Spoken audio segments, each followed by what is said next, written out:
everybody? Happy Saturday. It's the weekend. Yippee-ki-yay. Isn't it great? And it's gone. What's up, everybody? Happy Saturday.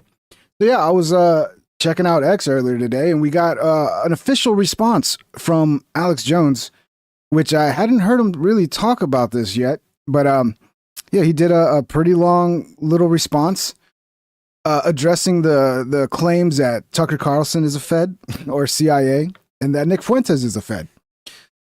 I tell you what, we'll listen to it. I'll try not to interrupt too much. I'll let him give his take on it, and then I'll give my take on it. So let's go ahead and get to it. How's everybody doing? Smash the thumbs up like it owes you money. Let's see if we can get the thumbs up going. Welcome everybody. You know what? Actually, let me do this because I missed some super chats last night. Because I was on when I was interviewing Owen, I was on StreamYard, so I didn't have. See, that's one of the things about the Joe Rogan Scream. It really helps me not miss super chats. Plus, it was a whole different fucking situation using StreamYard. But let me play these because I missed these last night. Let's just get these out of the way. Yeah, I was talking about Atlantis was the Eye of Sahara. I missed that one.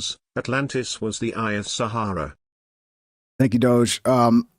This was another one. We were talking about Plato and the Greeks being gay. The Greeks invented sex. Super chatted $4.99. The Greeks invented sex, and the Scots introduced it to women. I think I lost a couple other ones. I know there was a couple other ones. One of them was calling me a grifter. For some reason I lost it. Let me see. Oh yeah, I bet you it's down here. It reordered them. Do. Yeah, okay, there was this one. Here we go. Yeah, I just reordered them because I'm playing them. I don't want to miss anybody's super chats. You know? Drop Bits super chatted $1.99. These are from yesterday. After grift casting for weeks, ping blasts grifters. Yeah. I think I've talked about why I'm not a grifter, but yeah, people could see me as a grifter. I don't care. And then I think I think that was it. I think that was all of them. So if I did miss any of your super chats, yesterday it's a different stream when I have guests on because I can't use my typical. I will at some point get this set up to work with having a guest, but when I have a guest right now, I do it on StreamYard, so it just messes up everything. But thank you guys for all the support. Again, if you want to support the channel, you can become a member, click the thumbs up, or send a super chat, and I will react to your message live on the air. All right, let's get to the Alex Jones stuff.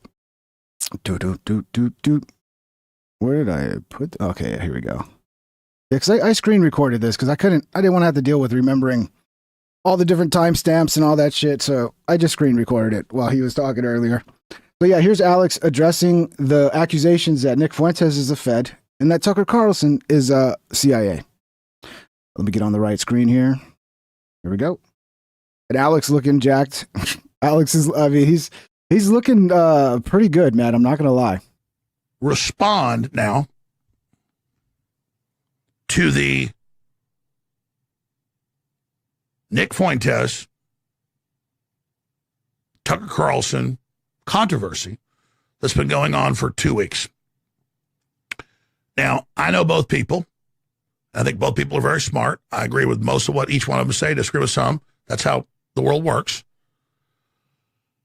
But on both issues that have been put out, and I think incorrectly, not from a place of lying, but wrongly by Nick Fuentes and wrongly by Tucker, I know that Nick Fuentes is not a Fed from what all the evidence I've seen, including Inside Baseball, and new information that broke in the last 48 hours. It's just a little cherry on top. And I know that Tucker's telling the truth about the CIA and his family. So I can solve this from personal knowledge right now. And I get it. It's big controversy, big story. Maybe people like the controversy. That's not my style. I'm about policy and ideas. And I'm not judging Nick or Tucker. And I've not really talked to either one of them recently about the controversy. Months ago I did when it was kind of starting. And I said, people need to just stop this. Because whereas it makes for good TV and good debates and all the rest of it, we should be talking about banning the mRNA shots that Kennedy just did. We should be talking about stopping the fentanyl and stopping nuclear war and not sitting here fighting amongst ourselves. But that said, I can address all of this right now. And it would take hours to go through all my evidence, but let me just be as succinct as possible. I know how U.S. intelligence agencies work because I've studied it. And I've also been involved in the last really 9 years with the deep state, trying to shut me down, trying to put me in jail, trying to sue me out of existence. And I've got countless declassified documents and FOIA requests and congressional hearings. And I know a lot of stuff that you only know if you're right in the middle of it. And know all the lawyers for everybody involved, and you get all this information. So let's address whether Tucker Carlson lied about knowing his dad was in the CIA when he went on Sean Ryan last year and said, my dad worked with the CIA in his capacity, heading up Voice of America and U.S. propaganda, versus recently saying, when my dad died, it was March, Dick Carlson, I learned he was CIA. That's two separate deals. If your dad is in heads up Voice of America and other U.S. information systems, that is the CIA. Doesn't mean you are CIA, but you work with it. That was Tucker's understanding. People go, oh, wait, he just said on Sean Ryan last year, my dad worked in conjunction with the CIA. Well, he said that many times. He said that, Putin said, oh, your dad worked with the CIA. A year and a half ago when he interviewed Putin. So that's not a secret.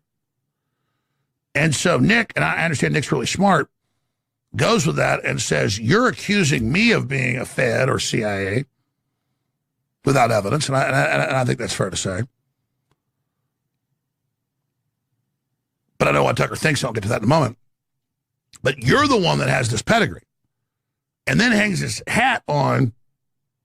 You just said you didn't know he's the CIA, but here you say he worked with the CIA. If you're in the Department of Commerce, the State Department, Pentagon, Army Special Operations, the Navy, intelligence, I mean, most agencies have anything to do with foreign, particularly trade. Wouldn't think of that, but that's where it's at. The CIA, it's not like some prestigious thing. It's everywhere. It's like Walmart. I remember, I will interrupt a little bit, but I'm going to interrupt as little as possible until he's done. I remember when Alex had that feud with Rogan, Alex said he was CIA. I remember because I edited it, and he was like, the CIA? I'm the CIA, Joe. Yeah, but he's probably just joking. I don't think Alex is a Fed. Alex is probably one of the people that's not a Fed. Okay, everybody else though, I don't know. Well, the biggest federal agencies, 1947 Security Act, National Security Act. You can't swing a stick in the dark and not run into that. Not just CIA, but their cutouts and their operatives and their analysts and how all this stuff works. And then when the military's out killing supposed terrorists or targets, it's the CIA that's directing it. So it was never a secret that Dick Carlson headed up these federal agencies. It was never a secret that he worked with the CIA. It was never a secret that he ran propaganda against the Contras under Ronald Reagan. But then you can cherry pick that and go, oh, here he is saying my dad worked with the CIA. I knew that. And then he later saying, I just learned my dad was in the CIA. Now that seems like the same thing, but it's not. So I remember when Tucker first came to visit me like 15 years ago to apologize, saying, you're right, I was wrong about the wars. I hate the CIA. I hate the whole stuff going on. I want to start going against it. I thought you were crazy, but you're right. Building 7, 9/11 inside job. Everybody knows 9/11 is inside job in D.C. I can't believe it. Oh, my God. I did that interview 15 years ago. And then over the years, hanging out with him, dinner, coming to visit. One time I was doing 3 years ago, Thanksgiving in Florida, and he drove up an hour to come eat breakfast with me. Go to his place in Maine, go to his place in Florida. We've hung out a lot. Dinner. Hey, you super chatted $5. Something happened to Alex. Trump isn't making any moves to stop the deep state.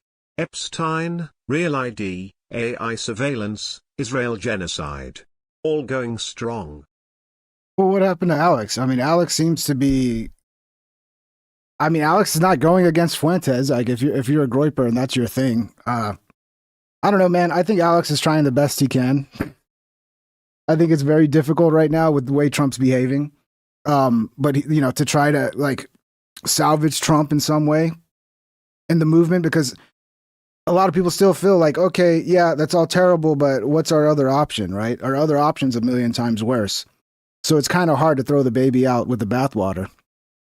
But I like Alex. I'm gonna disagree with him here soon when I'm done playing this, because I think you guys know how I feel, and I don't think Alex is actually debunking either one. I don't know if Tucker Carlson is a CIA agent. I think Tucker Carlson acts less like a Fed op than Nick Fuentes. Nick Fuentes, even if he's not a Fed, he sure acts like a fucking Fed op. But let's get back to this. Thanks for the super chat. I'm going to pause the super chats just so they don't interrupt, because I want people to get this message without it being interrupted too much, because I interrupt too much. I know, I admit it. Or you name it. He was always like, yeah, it's no secret. My dad liaison with the CIA and helped run propaganda for America and all that. But thank you for the super chat. Hey, you appreciate it. But then he was going to interview me a couple weeks before his dad died. He didn't know he was going to die. And then his dad died. So he said, hey, my dad just died. We're going to move the interview up 2 weeks. So about 2 weeks after his dad dies, I go out to Boca Grande. It was March, April, whenever it was. The last interview with him for his podcast. And I get... Yeah, hey, I'm sorry. I'm not saying you're a groiper, but what I'm expecting is that the groipers are going to actually get mad at Alex for defending Tucker Carlson. So I'm like, usually, I don't know, man. I don't know. Let's get back to it. They're at the hotel, little hotel motels. I didn't mean to. And I get out of the shower after I've flown, and they go, hey, Tucker's downstairs. So we go to a little restaurant, little tiny cafe. He goes, again, I know how this all works. I know it was true anyways. He goes, it's crazy. I knew my dad ran these agencies and worked with the CIA, but it's crazy. When he just died 2 weeks ago, I said, let me guess, they sent you part of his files and what he did, what a big hero he was and his awards and what he did. He goes, yeah, how do you know that? I said, well, I've told you, I had some family that was in Iran-Contra. I knew some of the same people and some other folks, and we didn't know till they died. And even at the funeral, these guys get up and talk about their record without getting into classified stuff and the things they did. So I said, I know that. He goes, yeah. He goes, my dad was like making major decisions. My dad was like in charge of like policy. So his dad wasn't just in the CIA. His dad was, they put certain people in that position to not just be running the propaganda of it, like overthrowing the Soviets and all this other stuff that they believe was good. I believe his dad was a good guy overall. But they have like shadow directors is basically what it is. Whereas directors come and go, but the actual bureaucracy over key areas has their people there, Operation Mockingbird in the media. But his was foreign policy stuff. So he was a high-level field marshal and all of that. And that's what Tucker was saying. Wow, I can't believe this. I knew he'd worked with them, but I never knew. And now I know why they blew our airplane up, when we were flying out of Pakistan for 9/11, and they were trying to get him, and why he didn't want it out in the news and all the rest of it. The plane crash landed, didn't even hit the news, basically. And so people see Tucker like, oh, yeah, I knew my dad worked with him a year ago. And then I was like, oh, I didn't know till he died that he was actually in the CIA, and not just in the CIA, like high up in it. Well, I already had all that information before he told me, because I know how this works. You don't run all those agencies, do all that stuff without that. But Tucker just discovered all of that. And it doesn't matter he's really one of them or whatever. What do you think Trump is? He commands the CIA right now. No. Tucker, 15 years ago, had an epiphany. He woke up. He realized 9/11 was an inside job. He realized that Israel was heavily involved in the neocons. He came to apologize to me on air and off. And since then, he's been against all the wars, and he said he's trying to make it right. And then they had a bunch of people come to Tucker and claim, well, Nick Fuentes, here I am showing Tucker 15 years ago, Building 7 and all this on air, when he came to apologize. It wasn't really apologize. He kind of made a pilgrimage to say, you were right, I was wrong. I said, hey, I totally understand. I've been wrong about a lot of stuff too. Good to have you on board. I remember that. There's Dan Rather announcing Building 7 fell before it fell. And BBC and CNN, not just CBS. So I knew all this backstory. And, Tucker's like, yeah, this, Nick Fuentes is there on January 6th outside saying, yeah, people are in the Capitol going to the Capitol. What already happened? And Nick had gone with Ye. And all right, so I'll interrupt here for a little bit. In case you missed Alex's whole rant about Tucker, essentially the discrepancy comes that, like, yes, Tucker knew his dad had worked with the CIA, but Tucker didn't know the full extent of it until his dad died, where he found out his dad was actually like high up running things in the CIA. He was like one of the shadow leaders of the CIA, as he put it. So that's the discrepancy. But it's still not enough for me. Tucker's going to have to come out and like actually address this himself, if that's the case. It's still, I mean, I don't know. It doesn't seem like that's enough of an answer, because it's like, it's kind of convenient. But I'd like to see Tucker come out and address this. Oh, who's that other guy? The tall, blonde, gay guy that's Greek. What's his name? Milo Yiannopoulos. And if you remember, they then had this Mar-a-Lago meeting, and he thinks he's having dinner with Ye, and they're there. And then everybody thought, oh, my God, it's them trying to connect him to Ye. It's a setup. No, I knew the inside baseball. They just tagged along. And you could say who was, kind of organizing it. I don't think it was Ye or Fuentes. I'm not saying Yiannopoulos is bad. I'm just saying. So that's when that all came out. Fuentes is a fag as he did that. But I already knew the backstory of people that were there. That's not what happened. They didn't even know the last minute. And then, Trump's meeting with Ye, blah, blah, blah. But I knew the lawyers. In fact, Nick ended up hiring my lawyer, Norm Pattis, when he was on a no-fly list, had a bunch of other stuff happen to him, and they were trying to indict him and all the stuff on J6 and coming after him. But then you're getting that from the same lawyer you have, so you're not supposed to talk about it, that they're like subpoenaing him and coming after him and, doing all this stuff and trying to get witnesses against him. And I'm like, no, they don't do that. They didn't go after Ray Epps. Behind the scenes, they were going after Nick. And Did they not go after Ray Epps? I got to look that up, because I guess the argument here is that Bill Barr was actually investigating Nick Fuentes, so that means he's not a Fed. But they never pressed charges. That's the point. The point is they never pressed charges the same way they did to everybody else. So again, and it was real because I knew. There was a lot of other stuff went on. But then, there's been a lot of other stuff happen. Then, just 2 days ago, Project Veritas releases all these videos with the handwritten notes, the emails, the text messages, with Bill Barr and Sinclair Broadcasting and Armstrong Williams in Georgia with Barr and the former Attorney General of Trump, who he knows former CIA and DOJ twice, Bush's and then Trump, on, well, you want a racketeering charge because that's too hard to beat. And indeed, they got that. And then it goes back, then saying target Nick Fuentes in 2023 and target Nick Fuentes in 2021. Folks, you don't have, this is all confirmed, you don't have Bill Barr, who's like a spy master chief at the Dick Carlson level, but Carlson's fighting communists. This is Barr's fighting Americans. And Barr's dad running the school with Epstein with the... Yeah, I'm going to play this super chat because this one makes a good point. And I think I'm going to have to go back and watch Tucker's video again, because what you're saying is kind of ringing a bell. Like, his exact words don't really line up with this narrative. Joe Raphael super chatted $5. a good point, Joe. Tucker's exact words were, then I found out he actually was involved in that world, so this narrative just doesn't work. Yeah. The wording kind of doesn't back up this narrative. But, he could have misspoke. I've done it before. When you're speaking, the wrong words come out, so it seems like you're lying, but no, you're just an idiot, and you just kind of misspoke. But, yeah, I don't think this is going to clear it up. I don't think this is going to clear it up, Alex, unfortunately. I think Tucker's going to need to come out and talk about it. Kids. And good point, man. Writing a book about reptile aliens that kidnap kids and rape them to death. Space relations in the 80s. Yeah.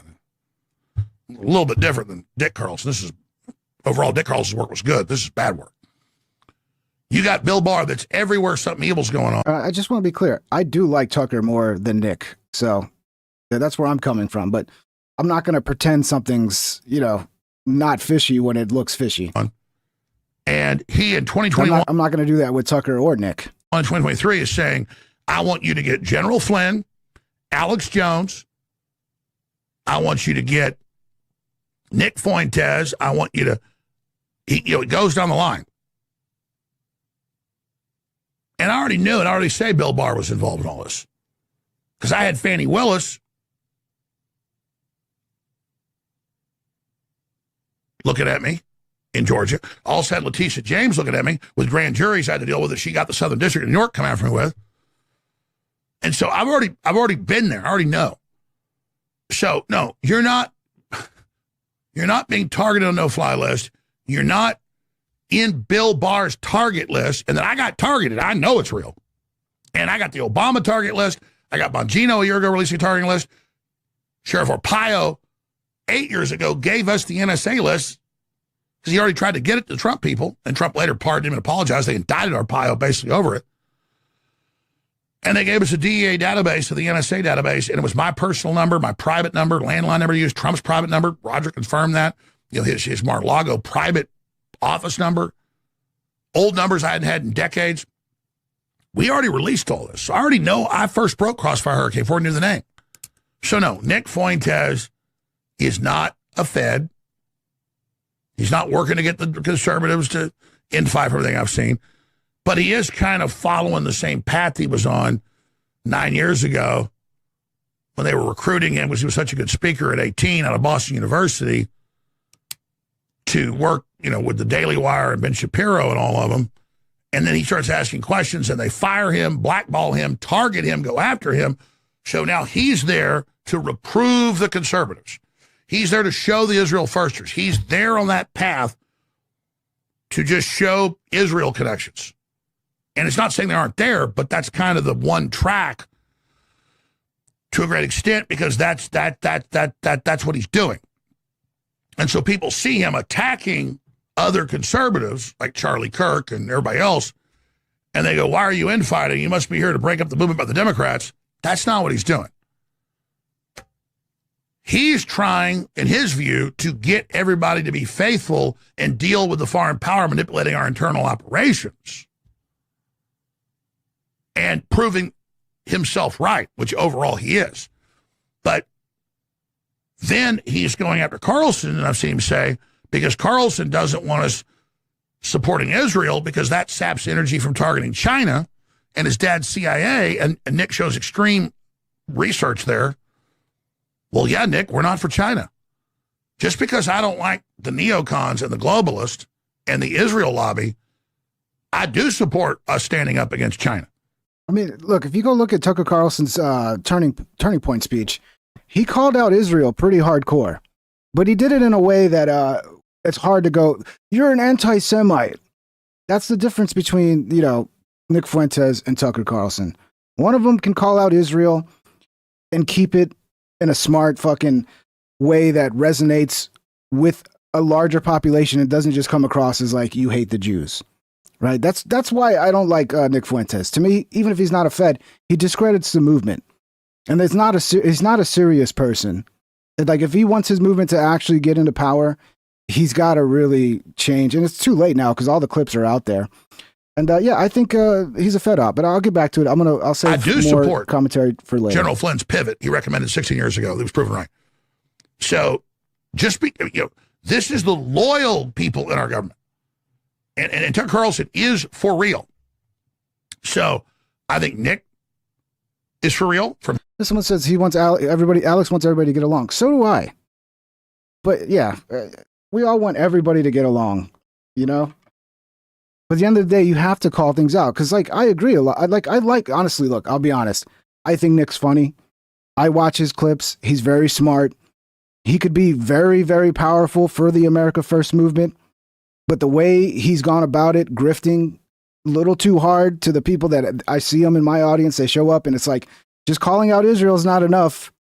Just going, hey, we need to make sure our politicians are not fucking selling out to foreign interest, Israel included, any foreign interest. That's not enough, dude. You got to go full in. on the fucking anti-Jew shit to please that audience. And yeah, it's going to discredit the entire movement. That's my problem with Nick Fuentes. But I get it. He's smart. He's funny.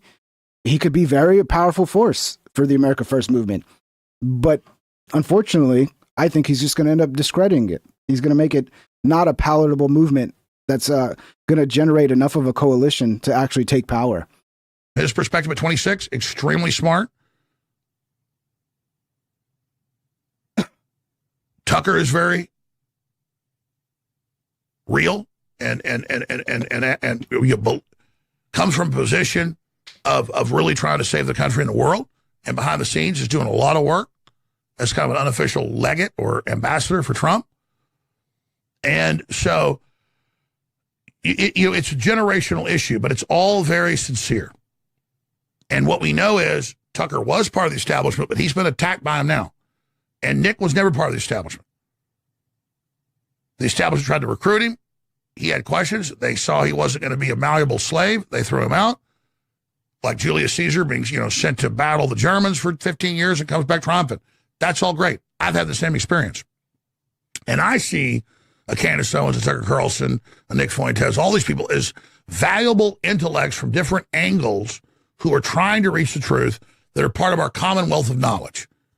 And I thank God every day for people like them and countless others. So I can tell you unequivocally, from all the evidence I've seen, Nick Fuentes is not a Fed. My God, look at the debanking, the attacks, all of it. No, you get boosted when you are. And Tucker. Well, I mean, look at, somebody was just bragging about how he was on Sam Hyde's show and they were doing 20,000 concurrent views on YouTube. So we're going to pretend like the algorithm isn't a tool that they use to destroy the American First movement. It's very odd how all of a sudden the algorithms are pushing Nick Fuentes to the top. It's going to discredit America First just the same way when all the dumbass leftists were pushed to the top of the algorithm and everybody saw the worst, most extreme versions of the left and went, these people are fucking insane. There's no way I'm voting for these people. They're doing the same thing now with America First by inflating the crazies so that's the message that goes out. Is somebody that was brought up in this and believed in America. And okay, they're not crazy. Nick's not crazy. He's smart. But this is why I think he's a fed up.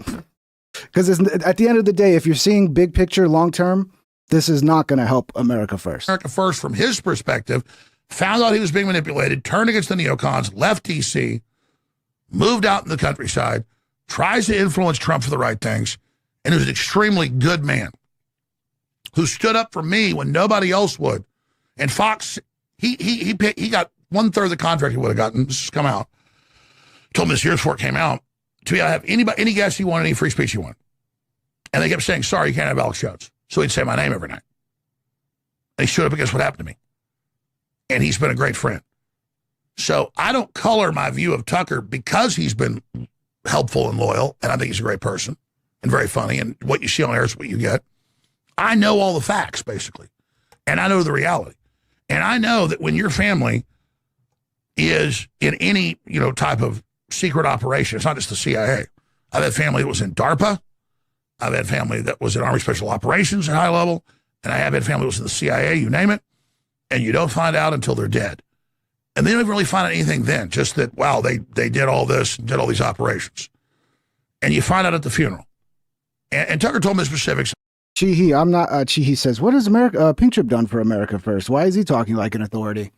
I'd say probably the biggest thing I did was I woke a lot of people up to editing, to context, to what the media does to take things out of context to make people look bad. But no, I am a nobody in America First. I don't claim to be anybody. I just am somebody pointing out a very obvious thing that I'm just surprised a lot of people are not seeing, which is this is an obvious way to discredit a movement. To take instead of being the anti-Israel, the pro cleaning up our political class, the wanting to get corruption and bribery out of the fucking political system, wanting to shrink the size of the Fed, which is the only way to get rid of the corruption. Rather than being about that, no, it's the Jews, guys. It's the Jews. Like it's going to discredit the message. And I'm just a fucking messenger reading the tea leaves going, how do you not see this? How do you not see this? But I could be wrong, guys. I could be wrong. But my brain tells me I'm not. That was Dad.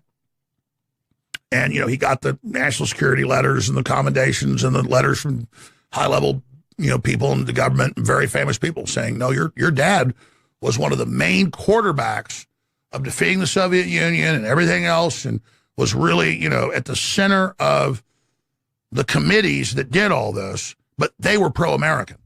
And now he, for a decade plus, really since he came to me and said, I'm changing 15 years ago, has turned course and has been a loyal servant of our republic under great attack. So Tucker Carlson is a great brain trust of information. And Nick Fuentes will obviously, continue to, to grow and says a lot of things, very witty and funny and the rest of it. But Nick Fuentes is in the Fed. Tucker Carlson is the CIA operative. And he was legitimately 2 weeks after his dad died. Again, I was going to be there like the day his dad died. We didn't know he's died then. They're like, hey, my dad's really sick. Can we move it to 2 weeks from now? And like the next day, yeah, my dad died. Yeah, come now. And so I go stay at a little motel right by his house, dinner with him, all that stuff, lunch, hang out for days. In between running up down the beach and doing exercises and the rest of it. And he was like, oh my God, I had no idea my dad was so high level. I had no idea he was actual CIA. I can't believe he was like running all these operations. And now it makes total sense why they blew our airplane up and all this happened and why. And so see, then you see a clip. It's like, look, he says, yeah, my dad worked with the CIA. Well, all those agencies do. Of course they do. Of course, U.S. aid and the Voice of America do. But then he learned, and he told me, I just learned. It was all of this. And now it makes sense why he sent me and my brother down when we were like 17, 18 for a year with the Contras to, quote, be journalists when we were like in combat and all this. But don't tell anybody about that. He's like, and now it makes sense why they blew up our airplane. But they didn't want the State Department didn't want anybody to know that it was a bomb. That was my dad's advice. And, they crashed land and almost all died by the ocean. That's all on record that happened. Tucker never made a big deal about it because they're like, oh, they're in Vietnam and he gets grabbed and all this stuff. It's like, yeah. And I could tell you that's how it works because I had family that was involved in a bunch of that stuff, not at that level, but involved like boots on the ground and in charge of stuff, logistics, communications, airfields. I had some other family that was involved in Army officer, hit teams that aren't just around the world, they're here. And then you don't learn till the deathbed.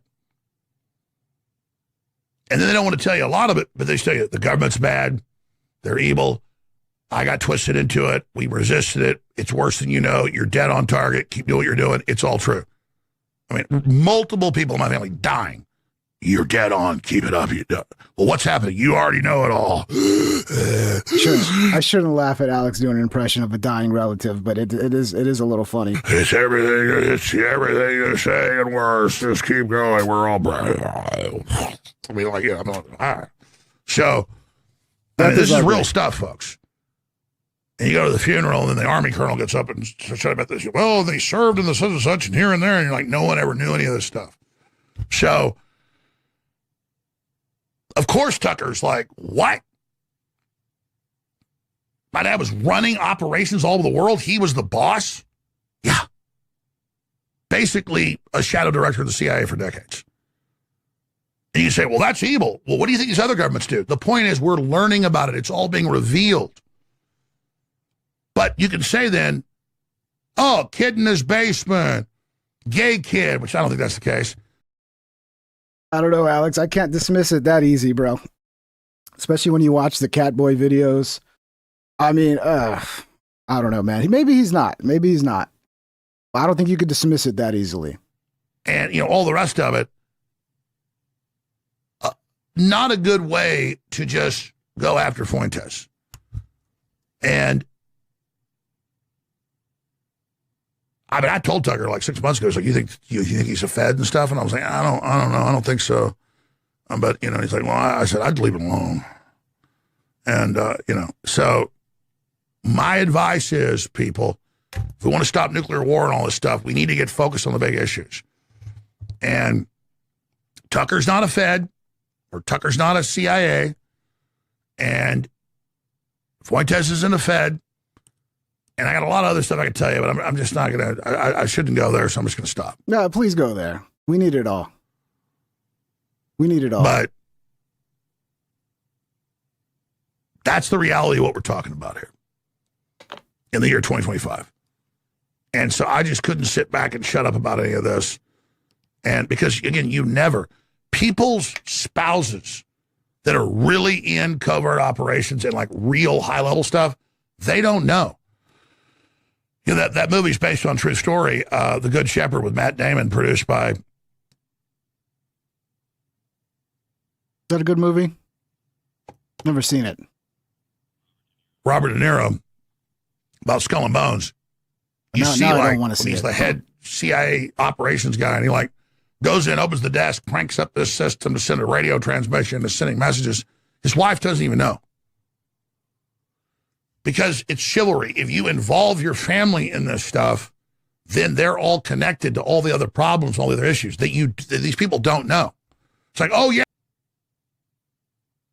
All right, so let me pull up this Tucker Carlson clip because somebody mentioned this in the super chats earlier. Let's play this one again. This is the clip that got everybody questioning Tucker about his CIA connections. Here, I got to pull this over here. Hold on. Got to pull over to this monitor. Come on, get over here. There we go. So the wording, like the guy who pointed out earlier, the wording just doesn't really match that narrative. But let's listen to it again. And so when I applied to CIA, and I've taken a lot of crap, including from Putin, like, oh, you're from a CIA family. Well, yeah, obviously my father worked in conjunction with CIA. I mean, that's what that is. And I tried to join the CIA, but I'm not being false about it. Native talent. And he's attacking my dad as a CIA, his dad's in the CIA or whatever. And I'm like, well, that's no, untrue. Then my father dies, and I learn, actually, yeah, was involved in that world. Yeah, the language is, he learns when his father died that his father was involved in that world. So Tucker's going to need to come out and address this. I believe Alex does believe what he's saying. Alex doesn't believe either of these guys are feds. I do. Look, it's possible I could be wrong. Nick could not be a fed. It's not just the January 6th stuff that makes me think Nick is a fed. It's the way he behaves and the overall effect that will have on the movement he claims to care about. So yeah, I believe Alex believes both of these things. I'm not buying it. Tucker's going to need to come out and address this.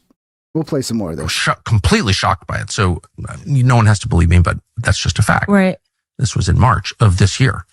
And I'm like, well, how the hell would this child from Chicago, and my dad was 84 when he passed. Like, who does this guy know who my dad is? And like, he's in intelligence. How would he know that? And I Wait, so that was his critique of you? Because I didn't see it. Someone just sent me this video and it was like, you can't believe anything Carlson says because his father was in the CIA and he's a CIA working on behalf of the CIA. Well, I mean, I think it's pretty obvious, and I'm pretty. So yeah, the language doesn't really match up with that narrative, unfortunately. I mean, Alex could be right, dude. He could have just not spoke properly about it, but it doesn't sound, Alex, I mean, Tucker should have been like 100% clear. Like, hey, I didn't even know how deep my dad was in the CIA. Like, he didn't say that. He said, so yeah, Tucker's going to have to respond to this because, people are going to keep running with this and they're going to keep saying, he's CIA, blah, blah, blah, blah, blah, especially when he's accusing other people of being a Fed. Then they're going to obviously hit back with that. Here's the Bill Barr, Nick Fuentes stuff. So supposedly Alex's whole logic behind the reason that Nick Fuentes is not a Fed is because Bill Barr was targeting him along with all these other people.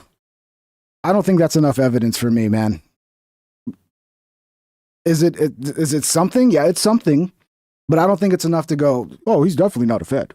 There's no way he's a Fed. That was like one of the first meetings that I had about this plan they had to go after everyone who works or supports Trump. And that was back in September 13 of 2021. So in this meeting was me, Armstrong, Shermichael, and Bill Barr by phone. and they spoke about January 6th committee. They authorized the committee to investigate the events about January 6th.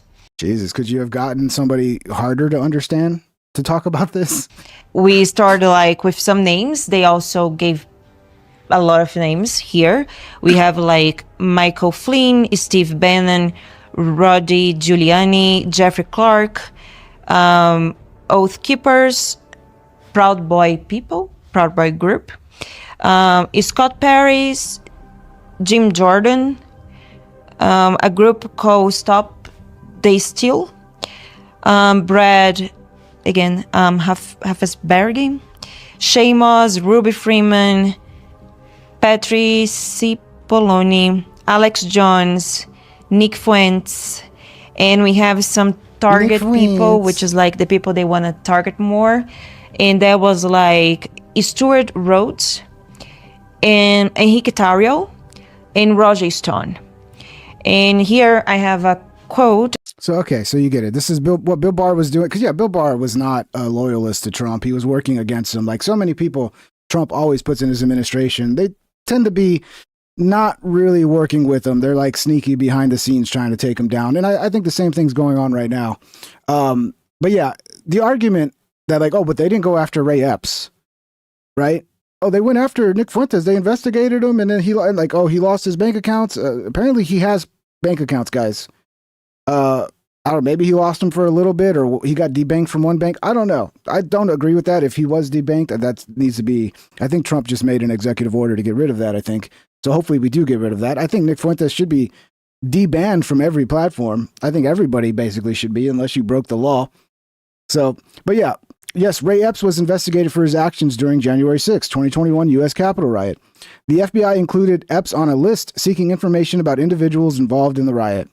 So, you know, if you're going to have the same, you got to have the same energy with Nick Fuentes that you have with Ray Epps. If you're going to go, hey, here's Ray Epps telling everybody to charge into the Capitol and oh, this guy's clearly a Fed, and why didn't they press charges on him? Like, so it's okay. So Ray Epps is a Fed, but then it's not suspicious when it's the same exact thing with Nick Fuentes? I'm sorry, you can't convince me not to be suspicious of that. And then when you add, you know, his behavior, and, you know, anybody who's can think about this in the long run, you know, is gaming this out, can tell you this is actually going to be bad. There's a reason why Kyle Kulinski and all the leftists are like, oh, we love Nick Fuentes, Nick Fuentes, Nick Fuentes. They're trying to push him up the algorithm too, because they know that is going to discredit America first. At the end of the day, it's going to be the thing that brings less voters out, man.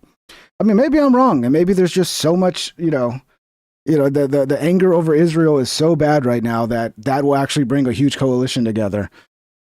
Maybe I'm wrong, but I don't think so. I think it's going to fringe the movement out, and it's going to be what discredits it. You know, and when you act, to me, like a Fed op, trying to discredit a movement, like in 2024, was he trying to get people to vote for America first? Was he trying to get people to vote for Trump? No, he was turning people against Trump. Exactly like a Fed op would do, you know? And is Trump perfect? No, Trump's been pretty fucking terrible. But what's the other option? I know there's no other option. That's the problem. So yeah, I'm done watching this. This lady's hard to listen to, man. I can't barely understand her. Let me get back. I think I missed a super chat here. Hey you. Hey, you became a member. Oh yeah, welcome. Thank you. Hey you. Welcome to the team, bro. Hey, you super chatted $5. The system is set up so that we don't know who to trust. They don't want us coming together. Ever see John Carpenter's The Thing? It's just like that. I kind of agree, man. It's divide and conquer. It's their number one tactic. Like, to actually solve this problem, we got to bring people together. You know, we got to get Americans thinking as Americans instead of like, oh, you're black and you're white and you're Jewish and you're Christian and you're Protestant. It's like, no, look, yeah, okay, we have our differences. But at the end of the day, we're all Americans. We got to come together as Americans because we're all getting fucked this, equally. I mean, maybe the Jews aren't getting as fucked as bad as everybody else. But yeah, most of us are getting fucked pretty bad. And yeah, it's a divide and conquer message, man. It's not a good message. It's the type of message you'd want to push if you were a disinfo agent who, wanted to protect the government and protect the government's interests. You want to divide and conquer. It's like, I think it's right out of Sun Tzu or Machiavelli or some shit like that. Let's see what else we got here. Let me get rid of this one. I think I had another window. Yeah, so comedians are turning on Joe Rogan. There's been a lot of this lately, man. Like Mark Maron's been talking a lot of shit about Rogan. It's kind of funny. Maron seems like a pretty big hypocrite to me. You know, a lot of these people seem like hypocrites to me because it seems like the problem they have is that Rogan is talking to people on the right. Right? So like when Mark Maron interviews Barack Obama and sucks his dick for 2 hours, it's no problem there. And they forget that Rogan would have interviewed Kamala Harris as well. So he would have platformed both sides, but she wouldn't go along with it. We was united? I don't think we've ever been united. It would be pretty awesome, though, if we did unite as a country. It would be pretty dope. But yeah, let's watch this. Comedians are turning on Joe Rogan for ruining comedy. But the thing with Joe, Yeah. is I don't know that we have a lot to talk about because of my. Yeah, let me shout out the creator of this. This is Podcast Cringe. Go give him a follow if you like this. My idea this content of what he's done to comedy. Sure. And I don't think it's great. I think that it's tribalized, and I think that he's created a sort of army of people that think they know comedy, but they only know a specific thing and what they think is good. Look, dude, there's an ugliness that's out there right now where, there's certain podcasts out there that if you're a racist. Mr. Bill Burr, don't ask questions about the fire. Stop. Trust the experts, guys. Trust the experts. Mr. Trusty Experts Burr. That's what we call him. Bill Trusty Experts Burr. If you're an anti-Semite, if you're a psycho-nationalist and you want a softball interview, there's podcasts out there where you can, and they will laugh at your bad jokes and just give you this pass. Things we've already seen this, and we've seen what it does to a nation, and it's not the way to go. It's not the way to go. Tall and funny comedian Joe Rogan is back in the spotlight as more and more comedians are getting comfortable calling him out during interviews. Owen, you got to sue this guy, Owen. He's stealing your all your jokes about Short Rogan.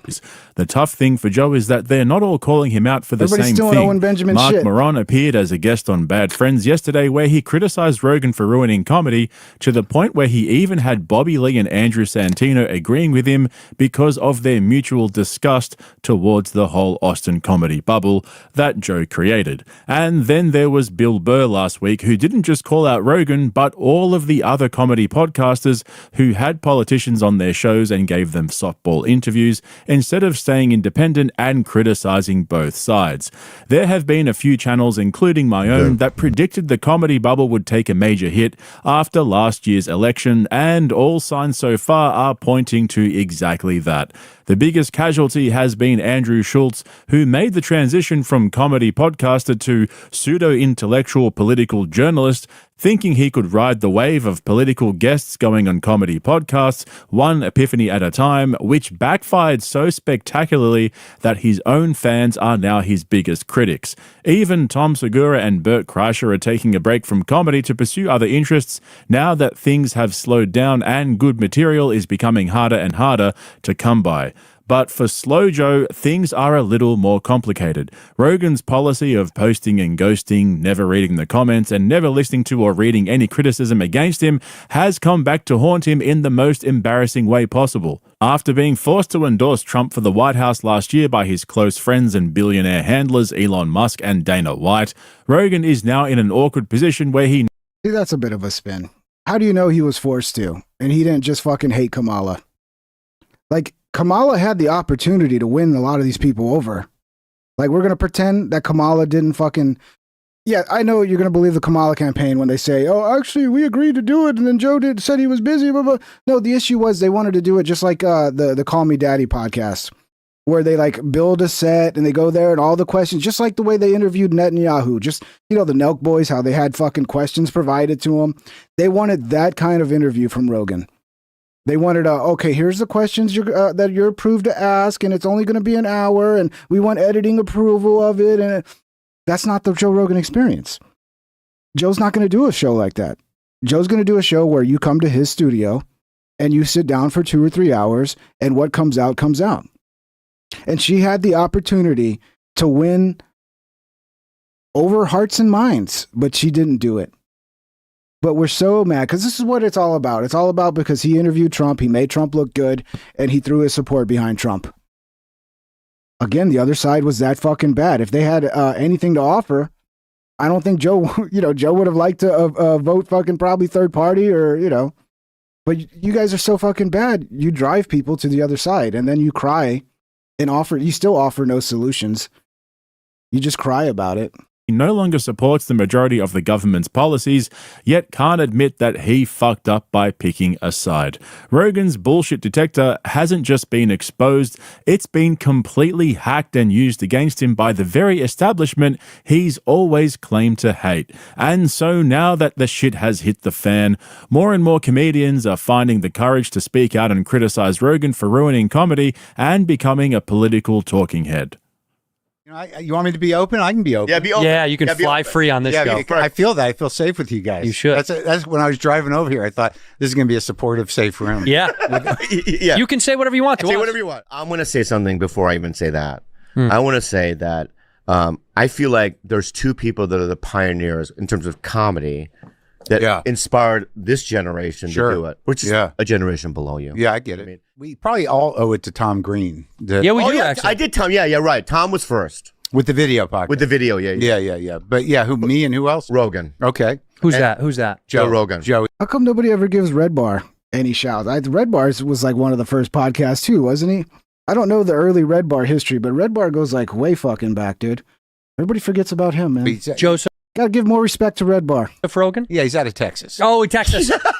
Got it. Yeah. I got it. Got it. Yeah. You love Austin, don't you? He's running half the planet out of Texas. Yeah. He's got a tight hold on the enlightened meatheads. Dude, Marin's disdain. It's not disdain. It's reasonable criticism. Reasonable criticism. Yeah. When was the last time you spoke with him? I don't know. That's a good question. I guess it would have been at the store. I never talked to him in Austin. I don't go into the club. I don't really think I'm on his radar. So something tells me you are. Oh yeah, yeah. Something tells me you are. You know, it's weird that you get lumped into a certain thing, and maybe it's my assumption that his army of healthy fellas. Is that their title? Army of Healthy Fellas is so good. You just got to, got to stay in, keep the machine. The machine's got to be good. Yeah. That's a shot at Bert. Go ahead. No, so I don't know the last time I talked to Joe. People for a while were like, why don't you go on Joe's show? And my answer to that is like, why? Why? Right. Well, it doesn't service you. Well, no, I don't need him. And also, bro, if Joe Rogan invited Marin on his show, he would go in a split fucking second. What are we talking about here, dude? Have you seen his numbers? He would go in a split fucking second. He wouldn't even think twice about it. There's no way for me to, like, what am I going to talk to him about? And there's no way for me to sort of not walk out of there and be like, all right, I guess I'll look at my phone. Well, you have such a problem with him. There's your chance to fucking address it to the man himself and actually debate him, right? But that's so dumb. He would obviously he would go without thinking twice if he got invited. How long is this going to go on for? Right. But it's like Martin Luther King and Malcolm X made me meeting at one point. Don't you think? Let's go historical with it. Say it again. Malcolm X and Martin Luther King meeting. They met at one point. Yeah. Well, that's right. And pioneers of the civil rights movement. Which one is Malcolm X and which one's Martin Luther King? Martin Luther King. I don't really think that's not Martin Luther. The analogy doesn't work. No. He's so bad at analogies. Let him keep going with this. It's going to get funnier as it goes on. Yeah. Okay. Let me go with more analogies. He's like, this is if Hitler's and Goebbels had to hang out off the work site. Why, one of those is right. Yeah. Yeah, I think you got half that analogy. Okay. Yeah. Look, I got this. I'm gonna go ahead and pull this over so we can see, because this is where the being a hypocrite comes in, dude. Let me pull this up. Come on, lock in there. Here's Mark Maron 7 years ago interviewing Barack Obama. If it'll play. Racism, we are not cured of. Clearly, and I didn't even pick that fucking. That was just a random spot that I started. And of course, racism is the first word that comes out of his mouth. What a surprise. And it's not just a matter of it not being polite to say nigger in public. That's not the... That was Barack Obama saying that, YouTube algorithm. ...measure of whether racism still exists or not. It's not just a matter of overt discrimination. Yeah, okay, you want to go watch this? Go ahead. I don't know if this is his original channel or whatever. I mean, obviously, he's killing it with the views here. See, for the longest time, every comedian, every like Hollywood type, they all pushed left-wing democratic politics. All of them, consistently, across the board. And then the second comedians start going the other way, now it's a problem. Stop talking about politics. So what are you doing? You're ruining comedy. You're not funny. You're an idiot. It's cool if you want to have that opinion, but have that opinion both ways. I don't ever see videos where they talk about like Jimmy Fallon or Stephen Colbert being just fucking shills for the left. They're always mad when it's people shilling to the right. It's very convenient, dude. It's very convenient. It's very hypocritical.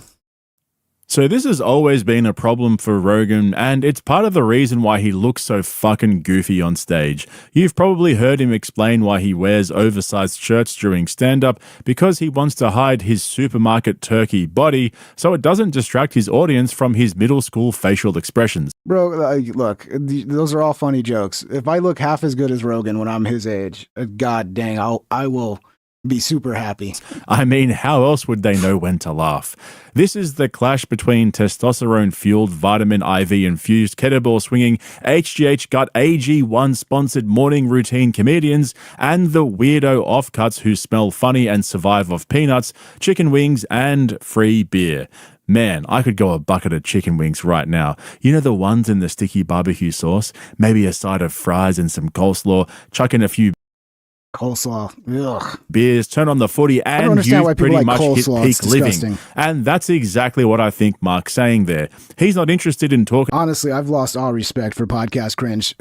Fucking coleslaw, dude. About saunas and cold plunges and the other 6 talking points that Joe has on rotation. And at the end of the clip there, you probably heard him say Bobby Lee's Malcolm X Martin Luther King Jr. analogy didn't make sense, and instead joked that Joe would be closer to Hitler or Goebbels, which is a pretty hot take if you ask me. Calling Rogan a fascist is probably a bit of a stretch. However, like you saw in the oh my god, he actually defended Rogan. That's a first. Intro, the same sentiment is growing from guys like Bill Burr, who I'll get to in more detail in a moment, where they feel like Joe and his buddies are using controversial guests to get clicks and then giving them softball questions and almost no pushback when they say crazy shit like Epstein topped himself and the Epstein files don't exist. As for Mark Maron, this next clip is where he starts to lose me a little because I think the exact opposite is the problem.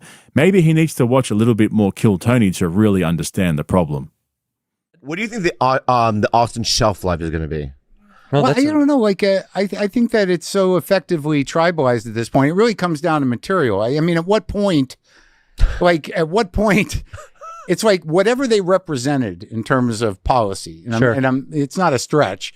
It's like they won. Trans people are frightened. They have no ability to get health care anymore. And they're afraid of being alive and have no freedom left. So that's done. When do you stop with the jokes? When do you and like immigrants, okay, well, they're being ripped away from their homes, and they're all terrified, and okay, so that's done. When do you stop with the jokes? Right. I mean, it's one thing to pick on the vulnerable and the marginalized, but I mean, they're down. Yeah. I mean, is that what Joe's doing? Is Joe picking on the vulnerable and the marginalized? I mean, this guy sounds like he's right out of the Barack Obama fucking victim mentality 101 course. This is some bullshit, dude. Yeah, no, Joe has spoken up against, kids being put on hormone blockers, kids being transitioned before they're even 18, and then you have a lot of horror stories.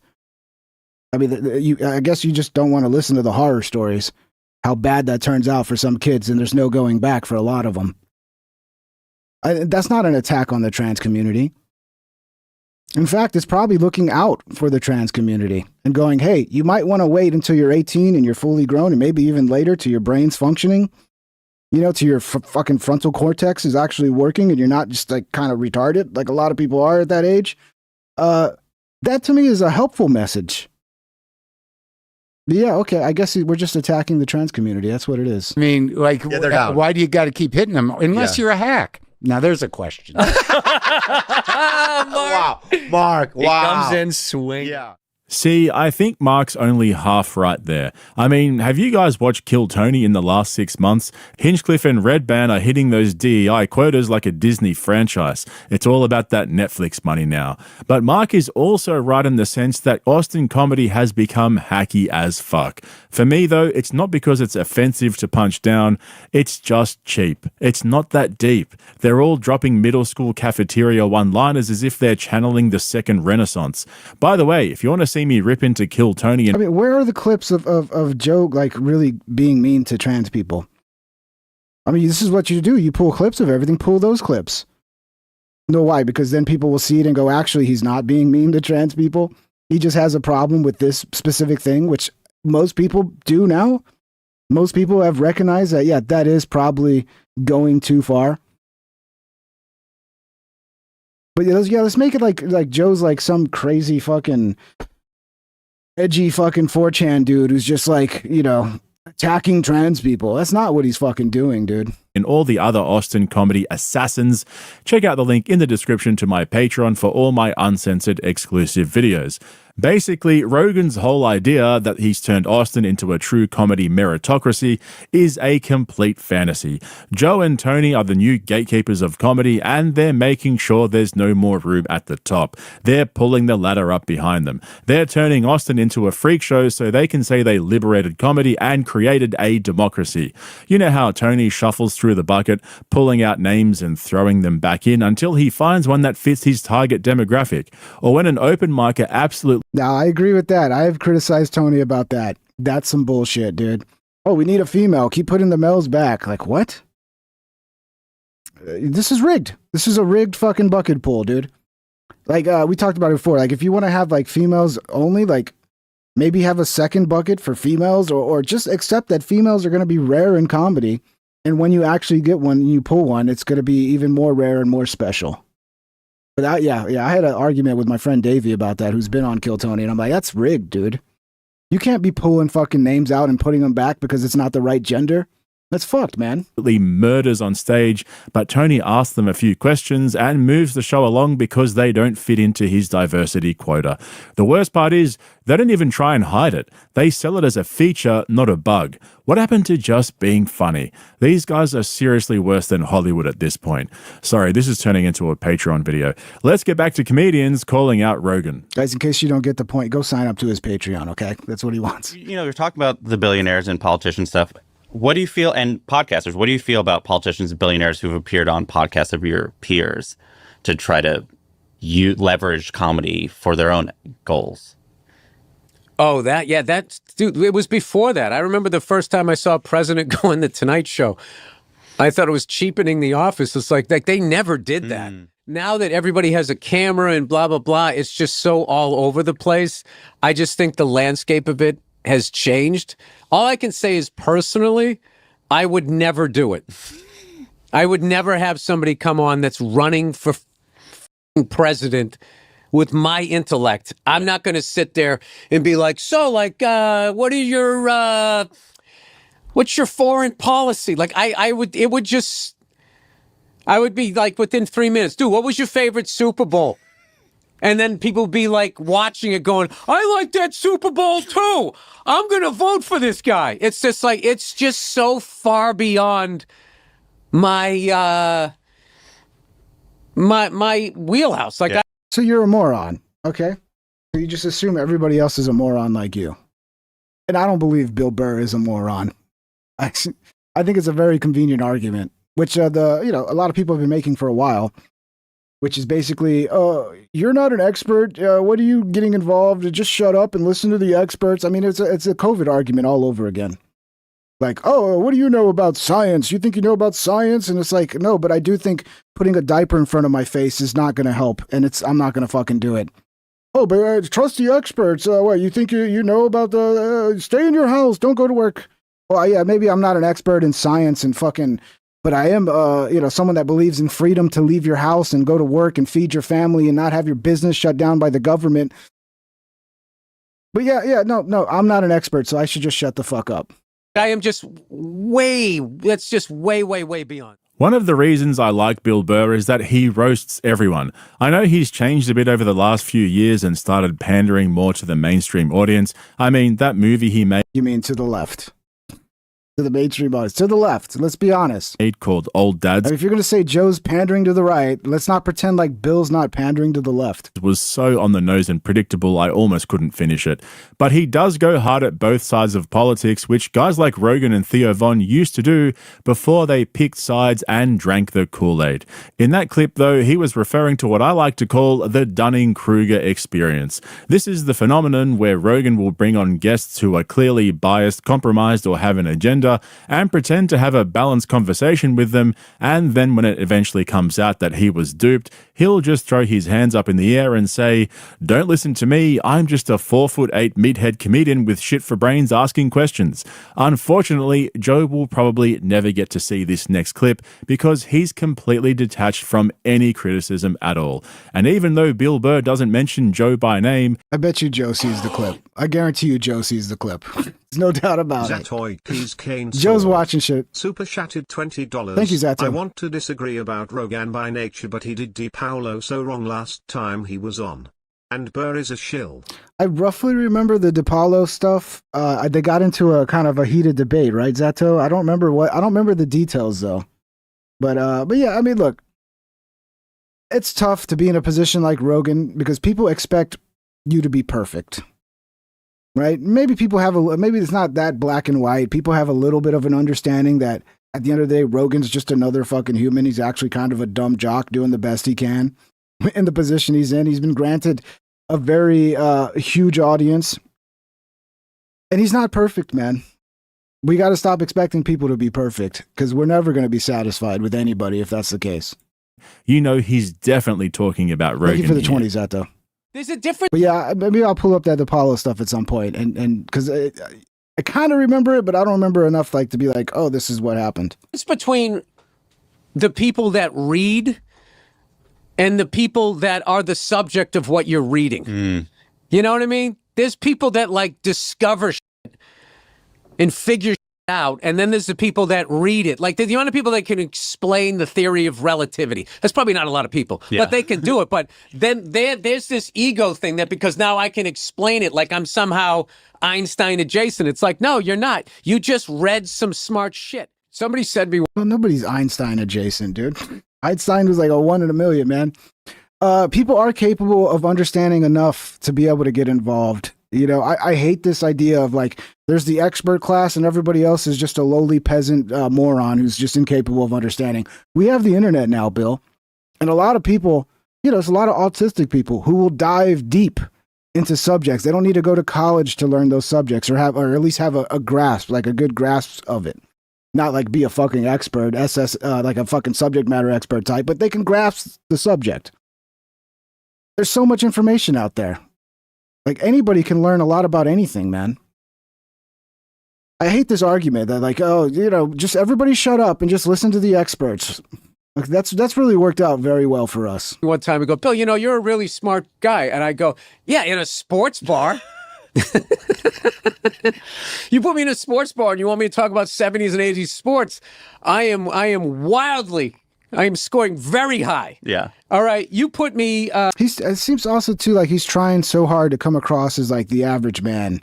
Like, I'm stupid just like you. I'm just like you, and I know about sports and nothing else. I think Bill has a very, very low opinion of the average American.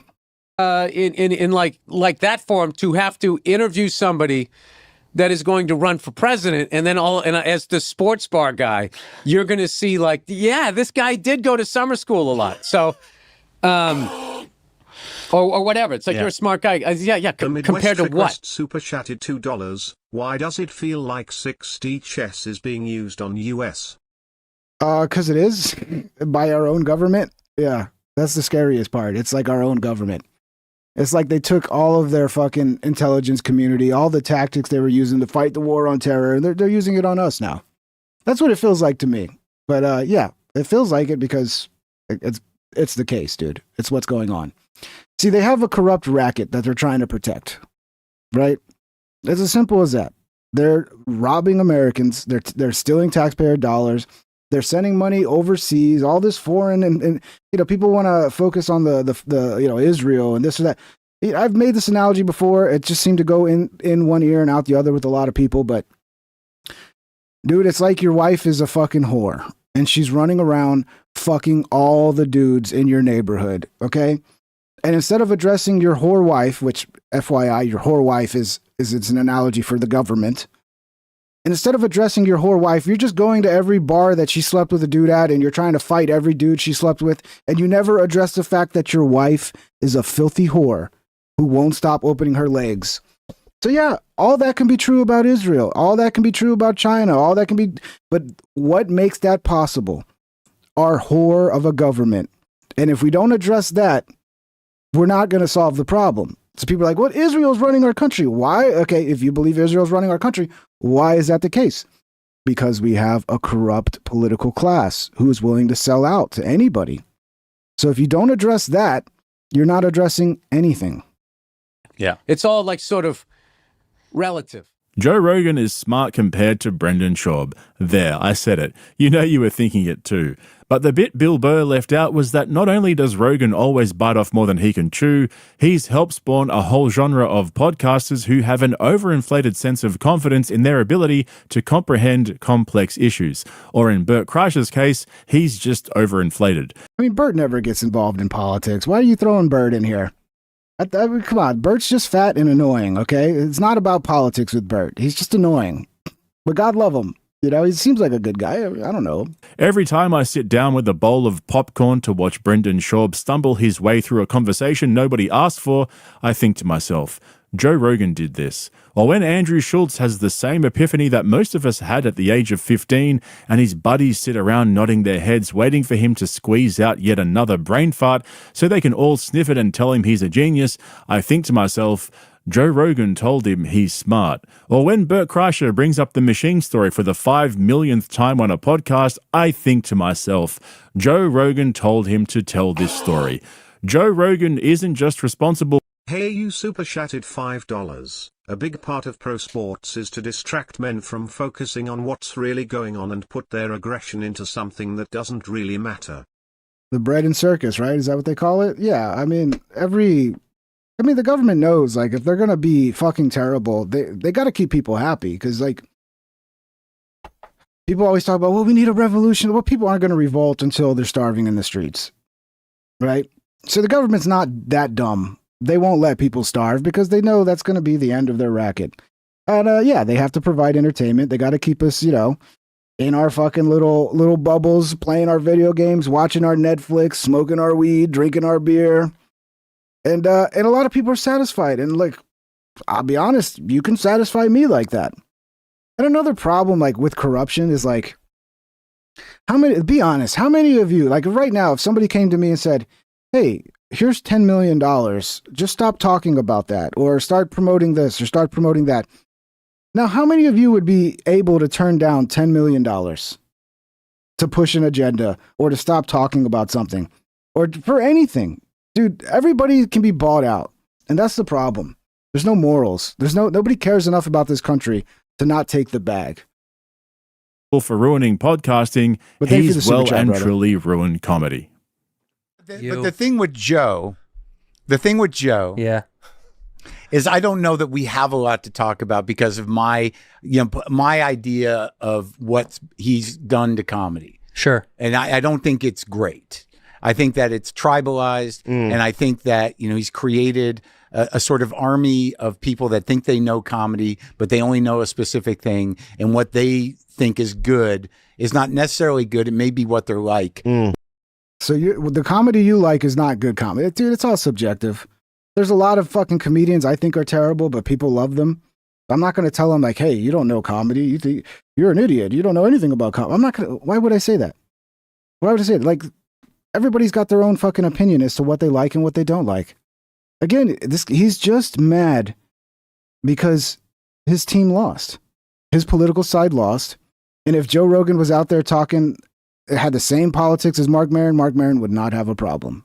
What they like. But on the outside of that, most of the sort of sensitive weirdos that we all grew up with in comedy have been sort of pushed aside, and the space for them has become limited. And it's a little. But there was a time though that alt comedy was the not all comedy. I'm not even talking about the alt people. Okay. I'm talking about Zatoiki's Cane Sword. Super chatted $5. 9/11 gave us Pete Davidson. Has that guy ever been funny? That's another one. Like, a lot of people love Pete Davidson. I'm like, this guy's not funny at all. When has he ever been funny? I've never seen one clip where Pete Davidson's been funny. But am I going to shit on the fans of Pete Davidson and go, oh, you find him funny? That's not real comedy. You don't even know what real comedy is. It's like, no. Obviously, there's people who find him funny for whatever reason it is. Mostly women that are like, oh, he's so cute and he dates attractive women. Whatever. If that's why you find him funny because you think he's cute and you want to fuck him, that's fine. He's obviously not cute either. He's a fucking weird looking guy. But, you date enough hot chicks, all the other hot chicks are like, oh, he must be hot. just like interesting. He's got big dick energy. Right.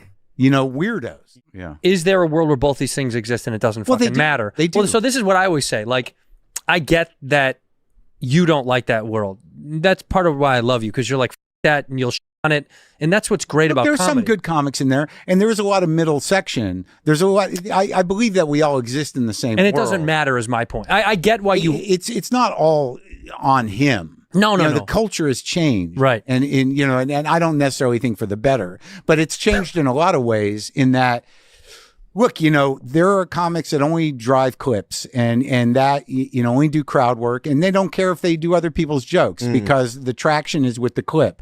And what they don't realize, I think, and what a lot of people don't realize, is that you're the internet's bitch. You're the platform's bitch. See, it's very convenient to make accusations like this and not say who the fuck you're talking about. Because what I've seen is if you fucking steal somebody else's jokes, that's the quickest way to kill your fucking career. So who is it that's stealing jokes and just, getting away with it?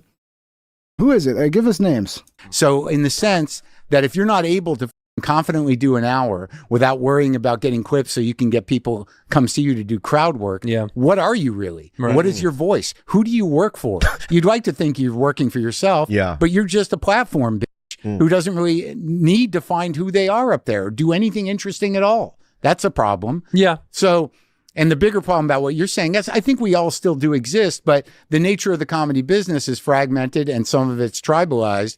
But there used to be a lot more weirdos around who were kind of exciting and interesting and took it a different place. I would argue with just talky talk comedy, there's not that many people bringing it to a different place, dude. Right. Well, there is some good ones that, like, I think that kid Casey Rocket's really entertaining and fun and different and unique. I think they're there, right? Yeah. I think the problem is there's so much sludge. There's way more noise than we've ever fucking seen. Yeah. So it's hard to appreciate or even care because all that's really being shown is kind of the constant, like, give it to him, give it to him, give it to him, give it to him. So I get it. I'm tired of the attitude. I thought you were going to say violence in this country. No. I'm tired. They come up back to L.A. One guy, I want to name his name, and go, oh, you're pretty, you seem like you're thriving. And he goes, I'm killing it. Yeah. You know what I mean? And I'm like, whoa, dude. You moved out because you couldn't survive here. Yeah. This is a different... It's an animal. California, Hollywood's becoming irrelevant, dude. You don't need to be in Hollywood to have the career.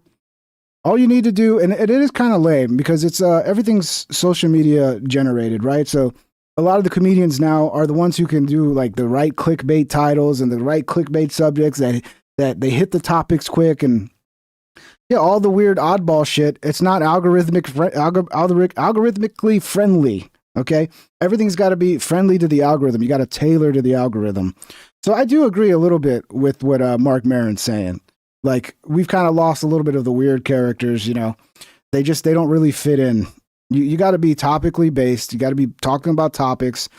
You got to like basically grift to the algorithm. I will never forget when Brandon Shaw. And then once one thing blows up, everybody copies it, right? Like, so Matt Rife blew up with his crowd work. Now everybody's copying that. Oh, everybody's got to do crowd work. And then part of that is because that's what the algorithm does. Algorithm goes, oh, this was really successful. I want more things like this. So everybody just copies the one thing that was successful. That kind of sucks.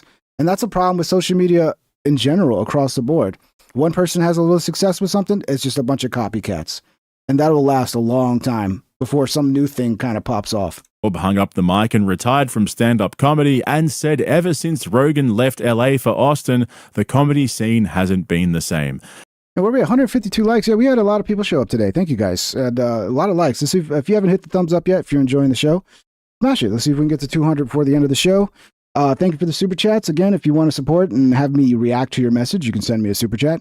And if you want to become a member, all the links are in the description for Patreon and to become a member to YouTube. Thank you guys for the support. It's been a fun one. Apparently, as soon as Joe left LA, the comedy clubs weren't as kind to Brendan as they once were. The funniest part of that story is that Brendan actually said it out loud for everyone to hear. Like, imagine publicly admitting that your comedy career completely fell apart as soon as Joe Rogan moved to Austin. Mark Maron hit the nail on the head there. It's so refreshing to hear a comic who simply does not give a fuck what Rogan thinks about him, telling it like it is. Even Santino tried to push back by saying it's all good. I think there's a little jealousy with Mark Maron too. I don't know if you guys remember, but Mark Maron was one of the early the king of podcast guys, where the media was pushing him up as like, oh, this is the podcast guy. He's got the biggest podcast. About the same time he interviewed Barack Obama, by the way. And he's a little jealous because that didn't last very long. His numbers crashed to shit, and Rogan became the podcast guy. So I'm sure there's no jealousy there from Mark, is there? I'm sure it has nothing to do with jealousy. Good, we can all coexist and it doesn't matter because he doesn't want to burn that Austin connection. I'm actually surprised, though, that Bobby Lee didn't push back more than that, to be honest. He was happy to hear Mark trashing Rogan and the Austin comedy scene while nodding and laughing along. Ever since the whole Brendan Schaub and Kalila situation, where your boy Brendan tried to hook up with her and then threatened Bobby and Kalila after she rejected him and started... That was a wild fucking situation, dude. That was wild. Talking shit about Brendan with her friends on Trash Tuesday. That's the point where Bobby probably realized the damage Rogan had done to the comedy scene by bringing in people like Brandon. Now we have guys like Tom Segura talking about their diets and workout routines nonstop while literally hooked up to a vitamin IV, then promoting their new vodka brand in the next breath. It's like Idiocracy meets Trailer Park Boys down there, and anyone who's willing to call it out is a hero in my books. Anyway, if you want to follow... Keep going, guys. You know, eventually you'll completely destroy all their careers, and then you won't have anything to talk about. It's funny because Too Lazy to Try made the exact same video, pretty much. These guys just basically make the same videos. I like this guy's less annoying than Too Lazy to Try to me. Like, I can stand his voice is not as Too Lazy to Try's voice just triggers the fuck out of me, dude. So yeah, you know, we have here's Mark being a hypocrite. Societies don't. See, Mark would not be upset if Joe would have just had on Kamala Harris and just pushed left-wing politicians. He would not have had a problem. And that's very obvious. Hey, you super What's up, chatted bro? $5. Comedians post crowd work clips because they're unique and don't spoil their act. If they shared their full set, fewer people would attend live shows. That's a good point. That makes sense. Rarely are they going to share their full set, though. They'll share like, little clips of their set, like little bits, that will bring people to watch the whole set. No one's ever going to share their full set. But yeah, dude, crowd work, trust me. I've seen it. There's a lot of people that just adopted crowd work because of how well it was doing in the algorithm. There's no doubt about it. Like, you got to realize content creators look at what the algorithm's pushing. And that's why you see a lot of copycats of everything, man, because people see, oh, I can have success doing this. Let me try this. But yeah, that's a valid point, though. You make a valid point. Thank you. Oh, yeah, this was interesting. Cenk getting into a fight with Rabbi Shmuley. Jews and Israelis across the world. Both of these guys are pretty fucking crazy, but this is entertaining. Are now speaking out. What I was trying to say before the baboon interrupted me was that the top Holocaust historian in the country. You're calling Here we Jews go again. monkeys and apes? Disgusting. How vile are you? You Did you murder just call a Muslims Jew a for baboon? fun. You don't get to talk about racism. You murder Palestinian children for land. You are a disgusting genocidal pig. So you don't get to talk about racism and anti-Semitism. Oh, poor little victim. And by the way, I got, 5 seconds in before the baboon interrupted. Rabbi, allow Cenk to answer. Allow Cenk to answer, please. You call me a baboon? You're just an embarrassment. Soon he'll be throwing feces onto the screen. You're an embarrassment. Okay. You're just an Please continue, Cenk. Jews apes? Please, Rabbi, you'll get your time to. I love this kind of stuff, man.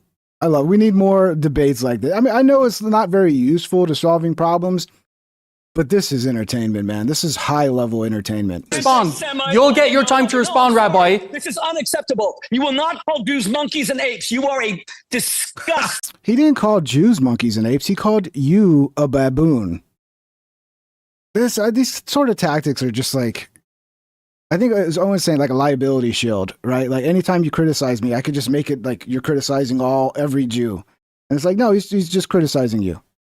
That's what it sounds like. Jew hater to your core. I've never met anyone like you. Don't care what you think. And I mean, I thought it was black people you weren't allowed to call baboons and shit. Like now you can't call Jews baboons too? I guess we're not allowed to call anybody a fucking monkey or a baboon? I don't agree with that. You're a genocidal freak.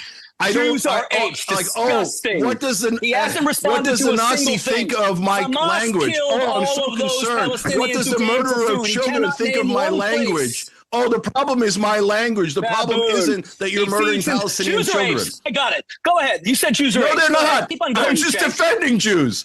I was just defending Jews when you interrupted like a baboon. I'm not talking about Jews. I'm talking about you who can't shut up. You are and throw a your rancid verbal hater. diarrhea at us 24/7. You are a rancid hater who is so absolutely Everybody hates the Jews. That's your excuse for murdering Muslims. You don't know anything. That's what bothers me. What bothers me is that you don't know history. Genocidal. Your show is named after people who killed 3 million. There's no point to this. I mean, that is a legitimate point. The Young Turks is named after was the group that committed genocide against the Armenians. That is, I don't know why he never changed his name. This conversation. Your show is the called idiot won't Young shut Turks up. Who killed 3 million. This is the only thing Israelis have. Just talking over people because they're such grotesque liars and murderers. Okay, please, Rabbi, I'd like to ask you a question. Rabbi. I didn't get to answer. No, I didn't get to answer. The baboon won't let me look. He even looks like one.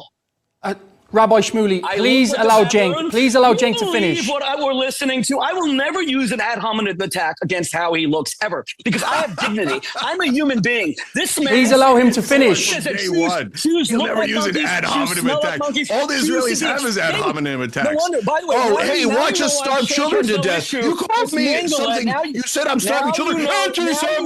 That's all this baboon has. Now you know why he has no issue with Mengele experimenting on Jews, because for him, Jews are apes. I hate the Nazis. Experimented on laboratories. I would have fought like hell to save Jews from the Holocaust. If you were a German, you would have cheerleaded and said, "No, they're lying about Hitler." That's what you would have said if you were a German, because that's what you're saying now in defending the genocide and murder of Palestinian children. Credibility. This has become a shit show. Take your insults, your ad hominem, ignorant. Then get the hell off there. Then shut up and leave. Allow Cenk to finish, Rabbi. Allow Cenk. I think Cenk destroyed him, to be honest. But it looks like we're making good progress, guys. This is good. This is good progress here. We're coming together. Oh yeah, that's great television, man. That's great television. I love it. It's one of the things I like about Cenk is when he just gets real angry and starts yelling. Oh yeah, Bill Maher. Remember when Dr. Phil was going out and joining ICE for the raids? Looks like Bill Maher was not happy about it. I thought it was base, dude. I was like, this is the Dr. Phil I like. We need Dr. Phil out there every day with ICE, just like on the front lines filming the deportations. What's wrong with that, man? That's good journalism.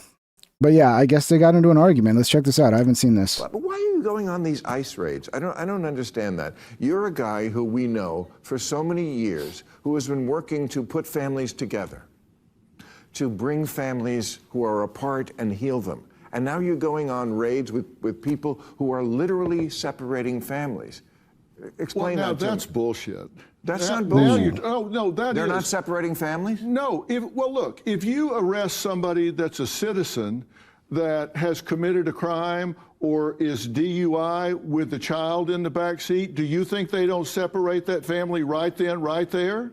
But that's not what's going on. Of course they do. Of but course, what you're talking about, I was hearing you in your monologue saying you've got these ICE agents with mask on. Yes. Well, let me tell you why they have their mask on, because we actually have legislators who passed laws about immigration and funded those laws to be executed. They actually pay these agents to go out and do this, and now they're doxing them. They're putting their name, their wrong. pictures, their addresses of their families on the internet. They're putting them on telephone poles. So of course they're wearing masks so they don't get outed, so people can do violence against their families. The negative actions against ICE agents are up 1,000% in the last several months. I believe it, man, when you see the amount of hatred that people have towards ICE because they're trying to remove illegals, which I totally support. You know, if you came into this country illegally, you know, you probably should go back, and I have no problem with that. And yeah, if you have a family member here who's legal, like, okay, yeah, you might be separated from family, but we have laws for a reason, man. We have laws for a reason, and you should be following our laws when you come into our country.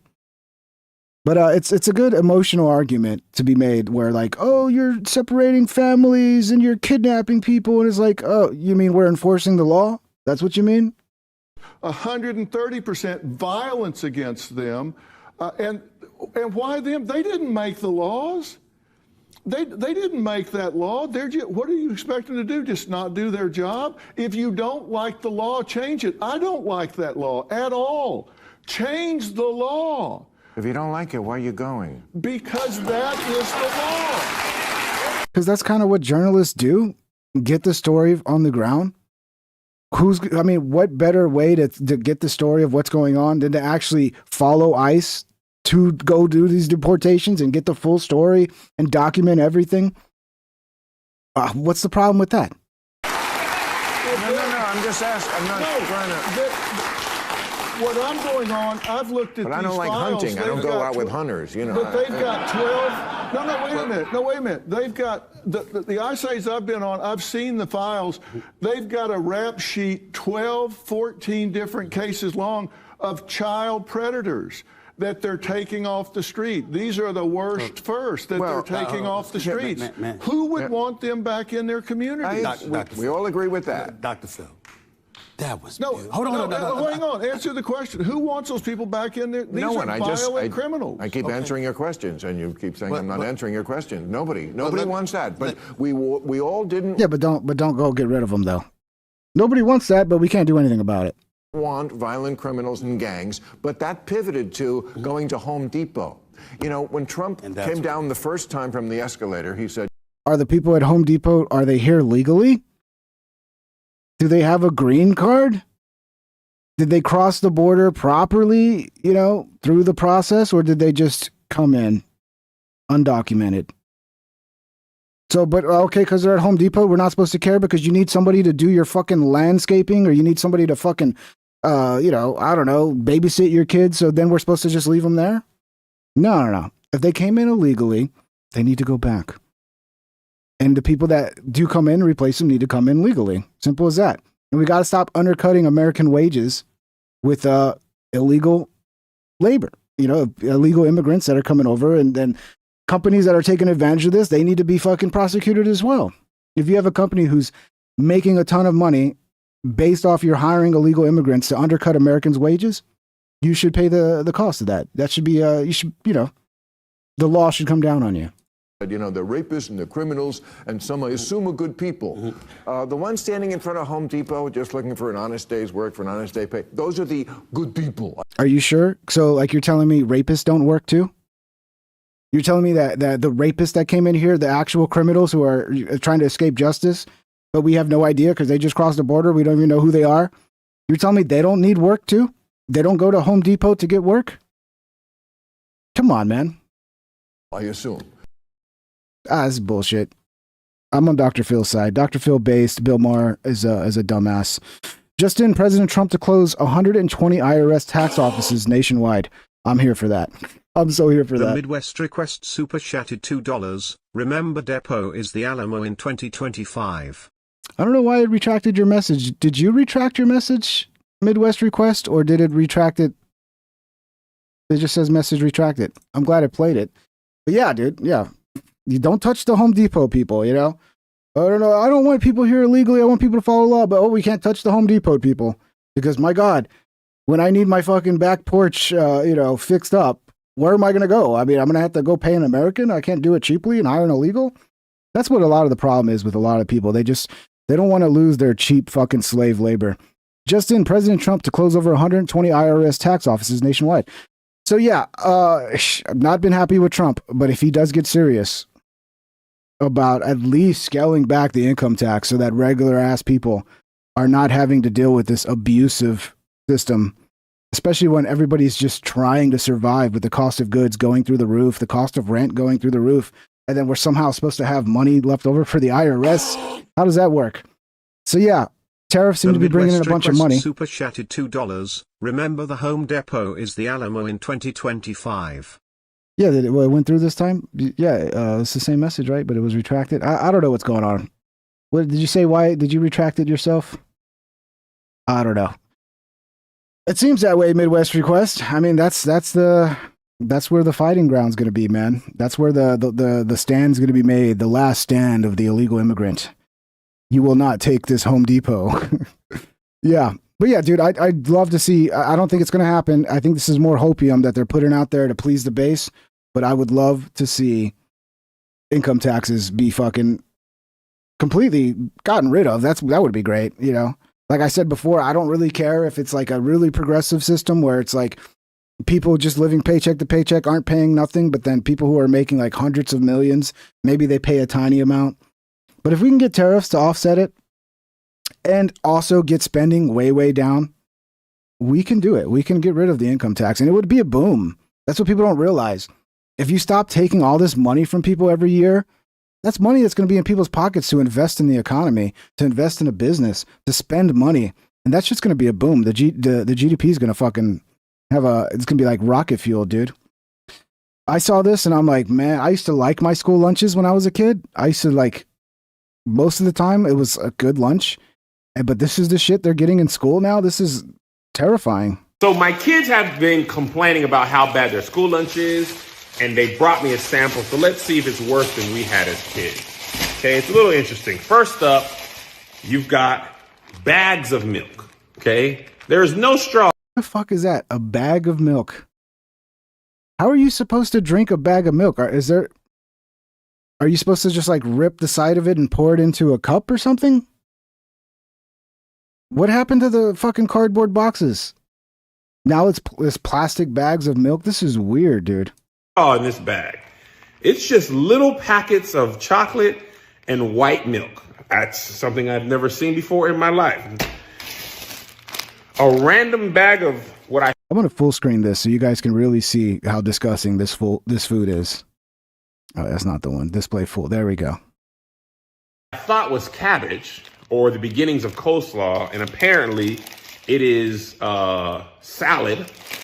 The most disgusting salad I've ever seen in my entire fucking life. That it looks like coleslaw. It looks that disgusting. Oh my God, dude. This is like, what are we feeding our kids? Okay. Bean and cheese dip. I guess you're supposed to. Where's the meat? That's what I want to know. These kids need fucking meat, dude. No wonder these kids are having like their testosterone levels plunging to fucking the estrogen shooting through the roof. Like, look, the bean and cheese is fine. Where's the meat fucking main course? Okay, that's what I'm wondering. Use the original Fritos, the worst in the pack, and make you a Frito salad. This is cold, by the way. I don't know how you're supposed to heat this up. 3 random French toast sticks. Oh yeah, give them their fucking diabetes. Don't forget to give them diabetes.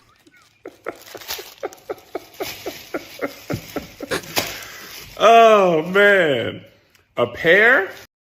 Is that the most disgusting looking pear you've ever seen in your life? The color of that pear seems off, doesn't it? Aren't they usually a little lighter in color? I mean, even the pears, you can't even get a good looking pear. What a disgusting looking pear. Got your fresh fruit. And then you have a box of wild berry juice. Oh, so you can put the wild berry juice in a box, but you can't put the milk in a box. Right? Because, why? I don't know. Maybe they're trying to get kids to stop drinking milk because they want them to be scrawny little bitches. I don't know. This is this normal? Is this the normal school lunch now? Or is this just like one really weird school? Because this is insane, dude. Now, when I was a kid, this was milk and juice didn't exist. Now Exactly. This is milk and this is juice.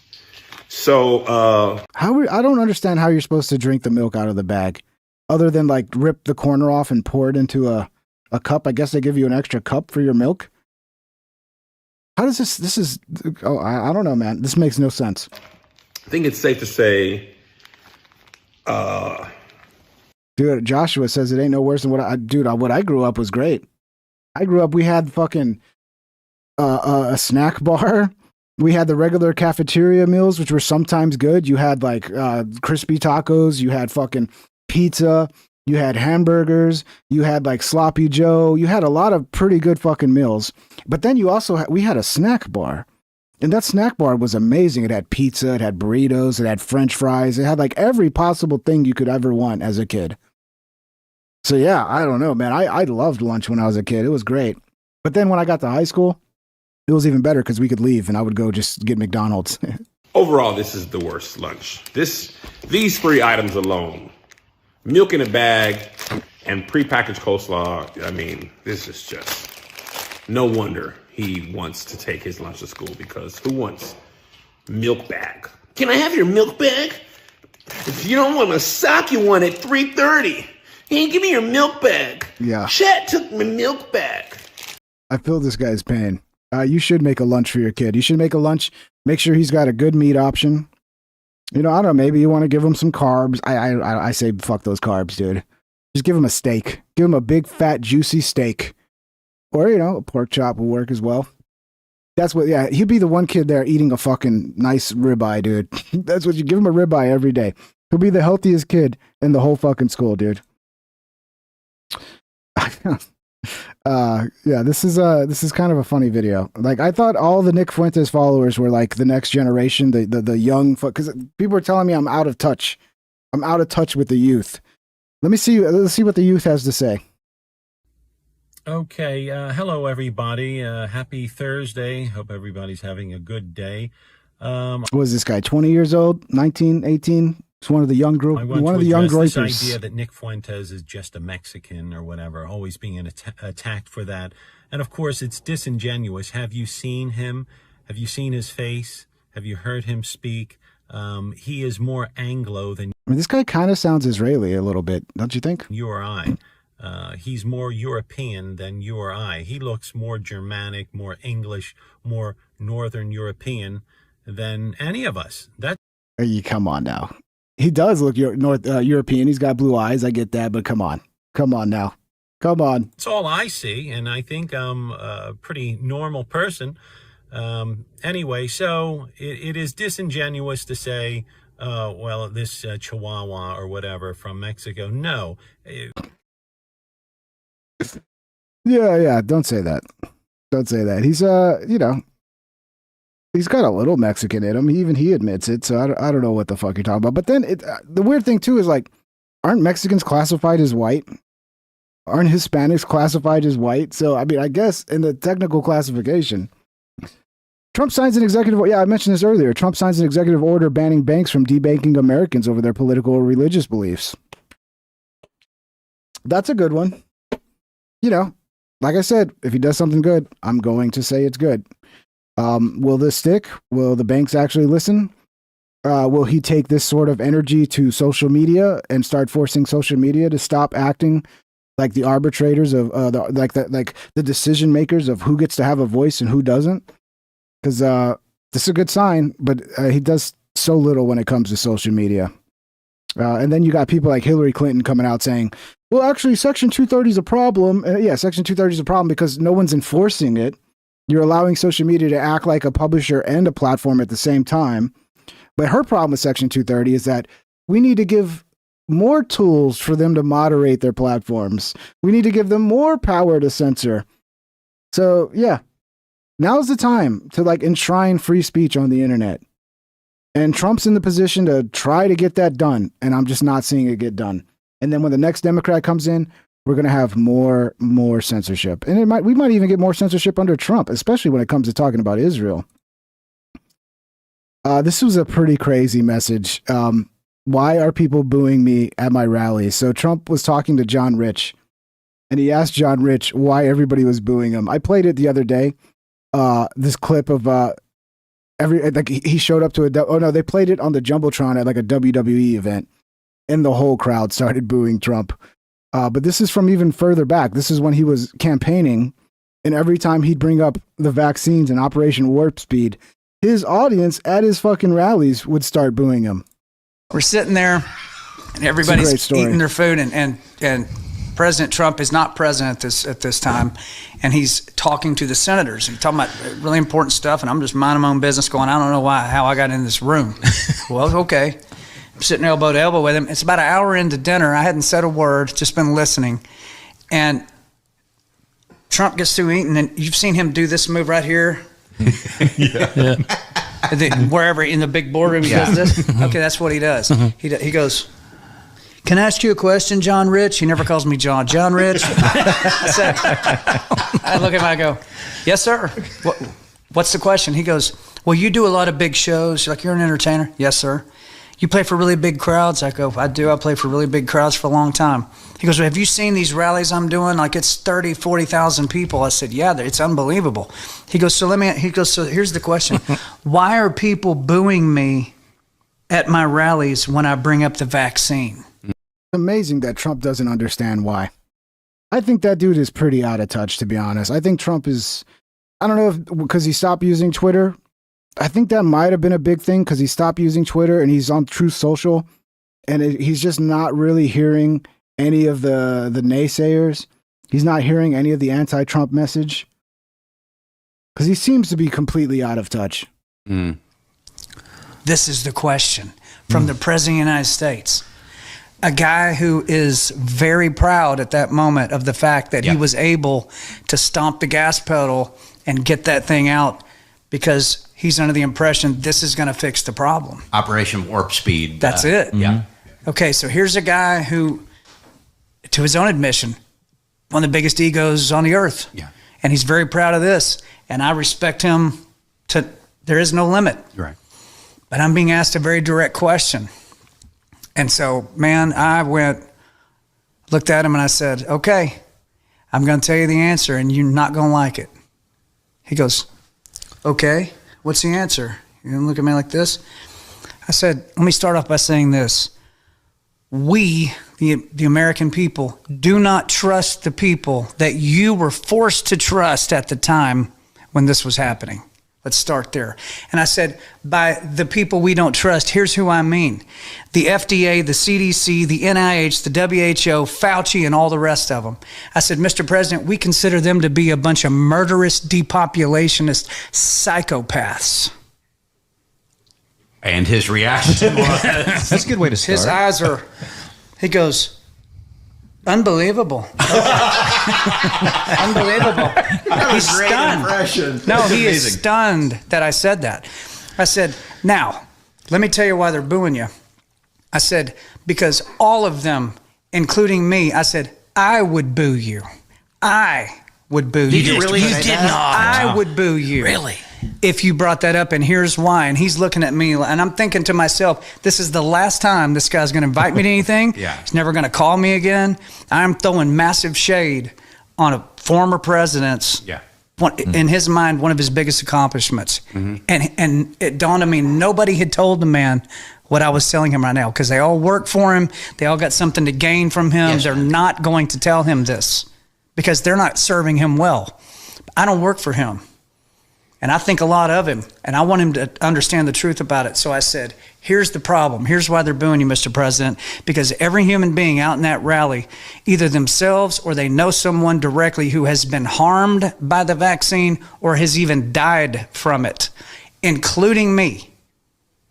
I said, I got members of my own family who were forced to take it against their will to keep their jobs, and now they've got all kinds of problems. Big problems, heart problems, lung problems. And he's looking at me, and he looks around the table and he goes, this is unbelievable. I mean, he goes, has anyone else heard this? Herschel Walker, he was running for Senate at the time. He goes, Mr. President, I mean, down in Georgia, my constituents come up at my rallies, and what John just said, man, I hear it every single day. Looks over at Marcia. Marcia's sitting there going, you know, looks around the table, and then Lindsey Graham. Why is Trump still hanging out with Lindsey fucking Graham, dude? Lindsey Graham is a I'm telling you, Trump gets in and he gets these people like Lindsey Graham, they get his ear every fucking time. And so people like John are going to tell him the reality. And who's he really listen to at the end of the day? He listens to Lindsey Graham. Who's sitting across. So you're here, or I'm here. I'm sorry, but you're Lindsey Graham. Sorry, you're Lindsey. Carol's Lindsey, everybody. Okay. I'm Lindsey. You're Lindsey Graham, and you're me. Okay. As I'm going into the part where I said, even in my own family, I have Lindsey Graham busts in with it swishing his Chardonnay around and said, Mr. President, if you listen to conspiracy theorists like John Rich, the Democrats are going to take credit for what you did, and they're going to beat you in the next election with it. So I'm looking at Trump. This is very eye-opening as to what's going on behind the scenes. To me, this is very eye-opening. And he's sitting over there and he does that, and I looked at him and I said, do not interrupt me when I'm speaking. Do you understand me? What? And he looked at me and he goes, well, I didn't mean to disrespect you. I go, yeah, but you did. Yeah, I mean, come on. Punking Lindsey Graham is not very difficult, dude. Like a 5-year-old could punk Lindsey Graham, dude. So it's still good. It's good. Good on you. Right now, you look like Wyatt Earp. It's very intimidating. Trump is right here. You're Lindsey Graham, okay? I'm holding him. Oh, good. Yeah. You're Lindsey Graham.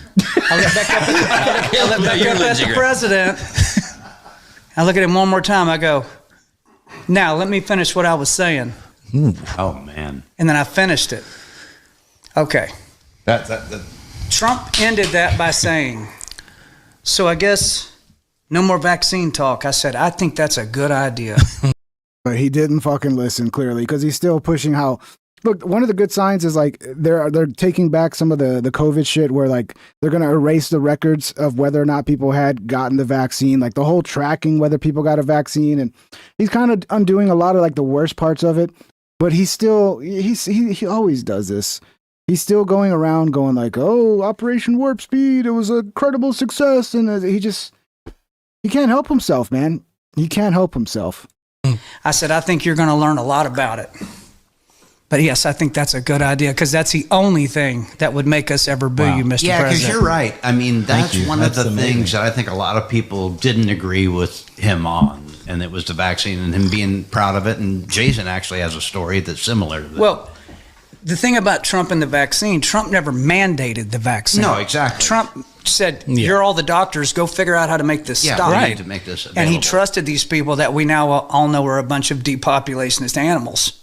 We all know that now, but he never mandated it because mandating an experimental medical procedure violates the Nuremberg Code. It's a crime against humanity, which I hope we see that play out because people need to be held accountable for that. Well, if people are held accountable, do you think that Trump's not going to be one of the ones held accountable when he was the fucking father of it all? He was the main guy.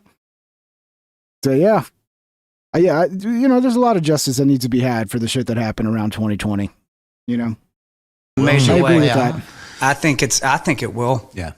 So that was the story there. So, again, he has called me since then. He does text me back from the Super Bowl. He has invited me to more, so I did not lose my friendship with him.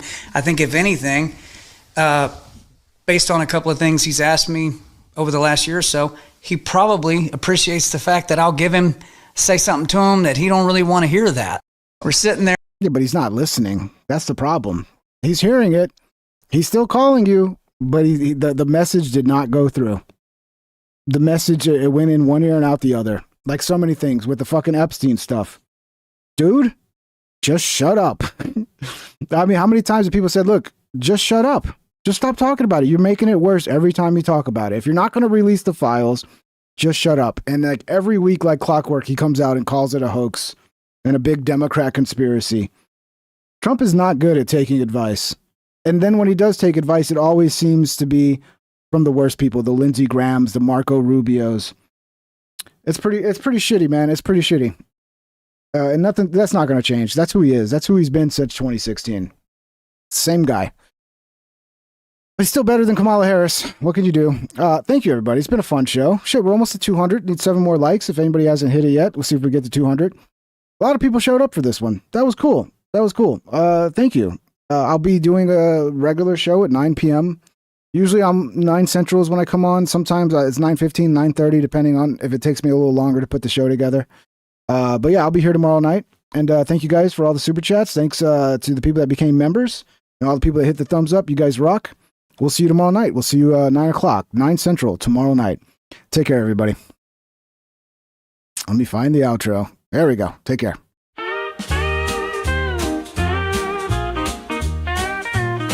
Please subscribe and hit the like and ring that bell if you want notified.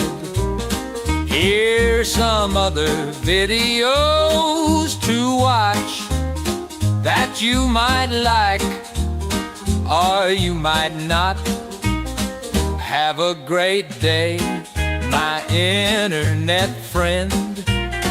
I hope I'll see you once again.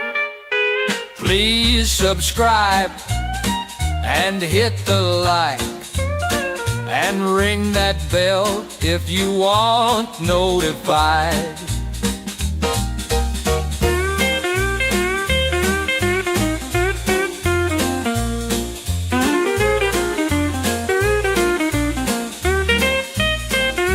Have a great day, my internet friend. I hope I'll see you once again. Please subscribe and hit the like and ring that bell if you want notified.